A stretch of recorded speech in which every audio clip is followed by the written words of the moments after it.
नमस्कार, news blast में आप सबका स्वागत है। मैं हूं आपके साथ प्रीति सिंह। चलिए बुलेटिन की शुरुआत करते हैं। खबरों पर विस्तार से नजर डालते हैं। भारतीय जनता पार्टी और जेडीयू की यारी। जी हां, मणिपुर में भारतीय जनता पार्टी सरकार का समर्थन करेगी जेडीयू। मणिपुर में भाजपा को बहुमत मिला है। साथ ही जदयू के 6 विधायक शुक्रवार को बिहार पहुंचे हैं। जदयू के सभी 6 विधायक बिहार के मुख्यमंत्री नेता नीतीश कुमार से यहां पर मुलाकात करें। इसके बाद में मणिपुर में भारतीय जनता पार्टी सरकार के समर्थन का फैसला उनकी ओर से लिया गया है। तो आपको बता दें, भाजपा जेडीयू की यारी की खबरें यहां पर लगातार सामने आ रही है। अब मणिपुर में यानी बिहार में तो यहां पर गठबंधन की सरकार है ही, और अब खबरें सामने आ रही है कि मणिपुर में भी भारतीय जनता पार्टी सरकार का समर्थन जदयू करती हुई दिखाई देगी। मणिपुर में भाजपा को बहुमत मिला है और जदयू के 6 विधायक भी यहां पर भारतीय जनता पार्टी का समर्थन करेंगे। यानी कि पहले से ही भारतीय जनता पार्टी को यहां पर बहुमत मिला हुआ है, लेकिन जो जदयू के 6 विधायक हैं वो भी अब भारतीय जनता पार्टी को सपोर्ट करते हुए, भारतीय जनता पार्टी को समर्थन करते हुए दिखाई देंगे। आपको ये भी बता दें कि जदयू के जो 6 विधायक हैं वो शुक्रवार को बिहार पहुंचे थे, जहां पर उन्होंने जदयू के सभी 6 विधायकों ने बिहार के मुख्यमंत्री यानी जदयू के नेता नीतीश कुमार से यहां पर मुलाकात करी है। आपस में काफी देर तक गहनता से चर्चा यहां पर 6 विधायक और मुख्यमंत्री नीतीश कुमार के बीच में हुई है, जहां पर आपस में उन्होंने चर्चा करी, विचार विमर्श किया कि किस तरह से मणिपुर में भारतीय जनता पार्टी का अगर समर्थन जदयू करेगा तो क्या कुछ फायदा यहां पर मिलता हुआ दिखाई देगा, या फिर भविष्य की क्या कुछ तस्वीर यहां पर दिखाई देगी। ऐसे तमाम मुद्दों को लेकर गहनता से चर्चा की गई और उसके बाद में ये फैसला लिया गया है कि मणिपुर में भारतीय जनता पार्टी के समर्थन में जदयू के 6 विधायक साथ देंगे, और जो अब सरकार बनेगी मणिपुर में भारतीय जनता पार्टी के, उसमें जदयू के 6 विधायक भी शामिल होंगे। तो आपको बता दें, मणिपुर में हाल ही में 10 तारीख को जो रिजल्ट निकलकर सामने आए हैं 5 राज्यों में, उसमें मणिपुर के परिणाम भी सामने आए, जिसमें भारतीय जनता पार्टी ने जीत हासिल करी है और जीत भी यहां पर काफी अच्छे मार्जिन से हासिल करी।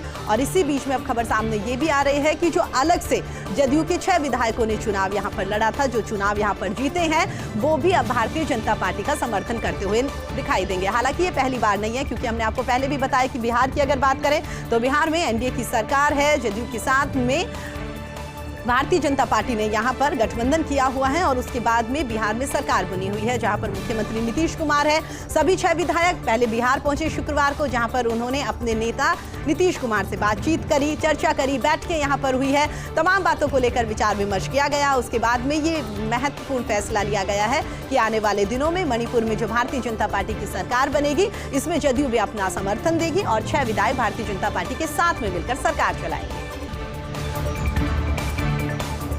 गोवा विधानसभा चुनाव का विश्लेषण। 10 विधानसभा सीटों पर जीत का अंतर 76 से 716 वोट। 40 सदस्यों की विधानसभा के लिए 14 फरवरी को चुनाव हुए। इस बार कांग्रेस के वोट पिछले चुनाव के करीब 5% कम हुए हैं। महाराष्ट्र गोमांतवादी पार्टी के वोट 3% तक घट गए हैं। वहीं कांग्रेस की अगर बात करें तो कांग्रेस के वोट साल 2017 में 28.4% थे, लेकिन इस बार ये और भी घट गए हैं, यानी कि इस बार 23.5% रहे हैं। भारतीय जनता पार्टी की अगर हम यहाँ पर बात करें तो भारतीय जनता पार्टी की वोट 32.5% से बढ़कर 33.3% यहाँ पर हो गए हैं। आम आदमी पार्टी का अगर हम यहाँ पर जिक्र करें तो आम आदमी पार्टी की वोटों की 6.3% जो परसेंटेज था पिछले चुनावों में, उसके कंपैरिजन में इस बार 6.8% वोट प्रतिशत बढ़ा है। तो आपको बता दें, 5 राज्यों के जो 10 तारीख को परिणाम निकलकर सामने आए हैं, इसमें गोवा विधानसभा का अगर हम विश्लेषण करें तो उसको लेकर ये तमाम बिंदु हम आपके साथ साझा कर रहे हैं कि 10 विधानसभा सीटों पर जीत का अंतर जो निकलकर सामने आया है वो 76 से 716 वोट का निकलकर सामने आया है। 40 सदस्यों की विधानसभा के लिए अगर हम बात करें कि कब यहाँ पर चुनाव हुए थे, तो 14 फरवरी को यहाँ पर चुनाव हुए थे, और इसके बाद में कांग्रेस के वोट पिछले चुनाव से करीब 5% यहाँ पर कम हुए हैं। महाराष्ट्र गोमांतवादी पार्टी के वोट की संख्या की अगर हम बात करें तो 3% तक यहाँ पर घट गए हैं। कुल मिलाकर कह सकते हैं कि जो भी परिणाम निकलकर सामने आए हैं या जो भी परसेंटेज यहाँ पर निकलकर सामने आया है, इसमें भारतीय जनता पार्टी का परसेंटेज काफी बड़ा है। इवन आम आदमी पार्टी की अगर बात करें तो आम आदमी पार्टी का भी जनाधार यहाँ पर काफी बढ़ता हुआ दिखाई दे रहा है, लेकिन उसके कंपैरिजन में महाराष्ट्र गोमांतवादी पार्टी की बात करें या हम कांग्रेस की बात करें तो वाकई ही दोनों पार्टियों का वोट बैंक काफी घटता हुआ दिखाई दे रहा है। पिछले चुनाव के कंपैरिजन में अगर अब की बात करें तो 5% यहाँ पर दोनों ही पार्टियों के वोट बैंक जो है वो कम होते हुए दिखाई दिए हैं। आपको ये भी बता दें, महाराष्ट्र गोमांतवादी पार्टी जो है उसके 3% तक जो वोटर्स थे वो यहाँ पर घट गए, यानी कि जनाधार जो है वो कम हुआ है। इसके अलावा अगर हम कांग्रेस की बात करें तो कांग्रेस के वोट जो है वो साल 2017 में 28.4% थे, लेकिन इस बार ये वोट बैंक और भी ज्यादा घट गया है। 28 के कंपैरिजन में इस बार 23.5% यहाँ पर वोट बैंक रहा है। भारतीय जनता पार्टी की अगर हम बात करें तो भारतीय जनता पार्टी के वोट पिछली बार के चुनाव में 32.5% थे, लेकिन इस बार की अगर हम बात करें तो इस बार 23.3%, यानी कि बेशक यहाँ पर 1% ही बढ़त हुई हो, लेकिन भारतीय जनता पार्टी ने यहाँ पर जनाधार जो है वो काफी बढ़ता हुआ दिखाई दिया। इसके बाद अगर हम बात करें आम आदमी पार्टी की, तो आम आदमी पार्टी के पिछले साल जो चुनाव हुए थे 2017 में, वहां पर 6.3% था। इस बार 6.8% मतदान यहाँ दिखाई दिया। कई शहरों में पुराने अखबारों की रद्दी हुई महंगी। जी हां, चेन्नई में 15 से 20 रुपए प्रति किलो बिक रहे हैं रद्दी पेपर। 15 रुपए किलो रद्दी खरीद रहे हैं चेन्नई के किराना दुकानदार। मुंबई में रद्दी 15 से 22, बेंगलुरु की अगर बात करें तो 23, अहमदाबाद में 20 रुपए किलो रद्दी बिक रहा है। इसके साथ ही कोची में 12, हैदराबाद में 12 से 14 रुपए रद्दी के भाव बिक रहे हैं। दिल्ली में इस वक्त 12 रुपए किलो रद्दी पेपर बिक रहे हैं। तो देखिए, बड़ी और अहम खबर भी एक तरह से हम आपको बता रहे हैं कि किस तरह से यहाँ पर कई शहरों में पुराने अखबार जो है, यानी कि जो रद्दी पेपर्स है, वो यहाँ पर अब बढ़ते हुए दिखाई दे रहे हैं। चेन्नई की अगर हम बात करें, कुछ बड़े शहर हैं जिनका हम जिक्र यहाँ पर लगातार कर रहे हैं। सबसे पहले चेन्नई की हम बात करते हैं तो चेन्नई में 15 से 20 रुपए प्रति किलो रद्दी पेपर बिक रहे हैं। इसके अलावा आपको ये भी बता दें कि 15 से 20 के बाद में कुछ इलाके चेन्नई के ऐसे हैं जहाँ पर 15 रुपए किलो रद्दी लोग खरीद रहे हैं, यानी कि स्पेशली वो लोग खरीद रहे हैं जिनके पास किराना की दुकान है, वो यहाँ पर रद्दी पेपर काफी ज्यादा खरीदते हुए दिखाई दे रहे हैं। 15 से 20 के बीच में यहाँ पर मार्जिन रखा गया है।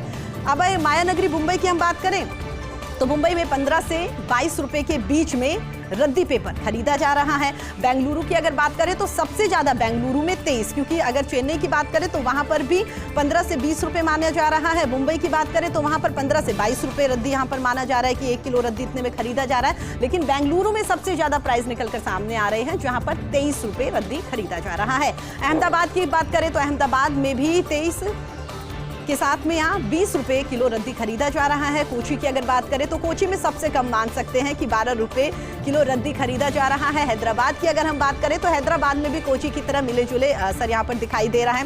12 से 14 रुपए किलो रद्दी के भाव यहाँ पर खरीदे जा रहे हैं। इन सबके बीच में बड़ा शहर राष्ट्रीय राजधानी दिल्ली की अगर हम बात करें तो दिल्ली में भी 12 रुपए किलो रद्दी पेपर बिक रहे हैं। हालांकि अभी तक पता नहीं चल पाया कि क्या कुछ ऐसी वजह थी कि अचानक से रद्दी पेपर जो है वो इतने महंगे होते हुए दिखाई दे रहे हैं, लेकिन कह सकते हैं कि सरकार की ओर से आने वाले दिनों में जैसे धीरे धीरे प्लास्टिक के यूज को कम करने की बात कही जा रही है, तो किराना दुकानदार जो है वो यहाँ पर आगे आके इस बात का समर्थन करते हुए दिखाई दे रहे हैं। और जो सामान वो पॉलीथीन में दिया करते थे, शायद अब सामान वो दुकानदार जो है वो पेपर्स में दिया करेंगे, इसलिए शायद यहाँ पर रद्दी के भाव बढ़ते हुए दिखाई दे रहे हैं। क्या कुछ मेन भाव यहाँ पर बढ़े थे वो हमने आपके साथ साझा करें। मोदी केजरीवाल की चुस्ती के आगे विपक्ष सुस्त। हाल ही में आए चुनाव नतीजों के बाद दोनों ने आगे की रणनीति यहां पर बनाई है। चुनाव नतीजों के अगले ही दिन प्रधानमंत्री नरेंद्र मोदी गुजरात पहुंच गए। वहां पर रोड शो सहित अन्य कार्यक्रमों के जरिए चुनावी माहौल प्रधानमंत्री नरेंद्र मोदी की ओर से बनाया गया है। इधर केजरीवाल ने भी हिमाचल में चुनाव को देखकर अपना दूत भेज दिया है। दिल्ली के स्वास्थ्य मंत्री सत्येंद्र जैन को केजरीवाल ने फिलहाल शिमला भेजा हुआ है। शिमला पहुंचे जैन ने हिमाचल की सभी सीटों पर चुनाव लड़ने का ऐलान कर दिया। कांग्रेस, सपा, अकाली दल सहित सभी विपक्षी पार्टियां हार के कारणों में लगातार उलझी हुई है। तो देखिए, 5 राज्यों के चुनाव परिणाम 10 मार्च को निकलकर सामने आए हैं और उसके बाद से कहीं पर खुशी का माहौल किस खेमे में दिखाई दे रहा है, तो बहुत सारे खेमे ऐसे हैं जहां पर मायूसी दिखाई दे रही है। उसी बीच में अगर हम बात करें कांग्रेस, सपा, अकाली दल के साथ में तमाम विपक्षी पार्टियां, बसपा को भी इनकार यहां पर नहीं कर सकते, बसपा को भी साथ में लेकर चलते हैं कि बहुत सारी विपक्षी पार्टियां ऐसी हैं जिनसे उम्मीद थी कि वाकई इस बार उनका जनाधार बढ़ेगा, जनाधार नहीं तो सीटें यहां पर बढ़ती हुई दिखाई देगी, लेकिन दोनों में करारी हार यहां पर दिखाई दी है। विपक्षी पार्टियां हार के कारणों में लगातार उलझी हुई है। तो भारतीय जनता पार्टी में जश्न का माहौल दिखाई दे रहा है और इसके साथ ही इस बार आम आदमी पार्टी की ओर से जो पंजाब में फतह हासिल की गई है, जो बहुमत यहां पर आम आदमी पार्टी की ओर से हासिल किया किया गया है। इससे मोदी केजरीवाल की चुस्ती काफी दिखाई दे रही है और इस सब के आगे विपक्ष काफी सुस्त दिखाई दे रहा है। हाल ही में चुनाव के 2 नतीजे निकलकर सामने आए हैं। इसके बाद में अरविंद केजरीवाल और प्रधानमंत्री नरेंद्र मोदी दोनों ही आगे की रणनीति बनाते हुए दिखाई दे रहे हैं। प्रधानमंत्री नरेंद्र मोदी जैसे ही चुनाव के नतीजे निकलकर सामने आए, उसके तुरंत बाद वो गुजरात पहुंच गए, यानी कि 2 दिवसीय दौरे पर प्रधानमंत्री नरेंद्र मोदी गुजरात पहुंचे, जहां पर उनकी ओर से 2 दिन तक रोड शो किया गया। तमाम नेताओं से उन्होंने मुलाकात करी। हालांकि कह सकते हैं कि दिसंबर में यहां पर चुनाव होने वाले हैं, लेकिन उससे पहले ही रणनीति यहां पर तमाम नेतागण जो है वो बनाते हुए दिखाई दे रहे हैं। दिल्ली में जिस तरह से केजरीवाल सरकार ने काम किया है, वही कामकाज अब पंजाब में किस तरह से किया जाए, इसको लेकर लगातार केजरीवाल सरकार भी यहां पर मंथन करती हुई दिखाई दे रही है।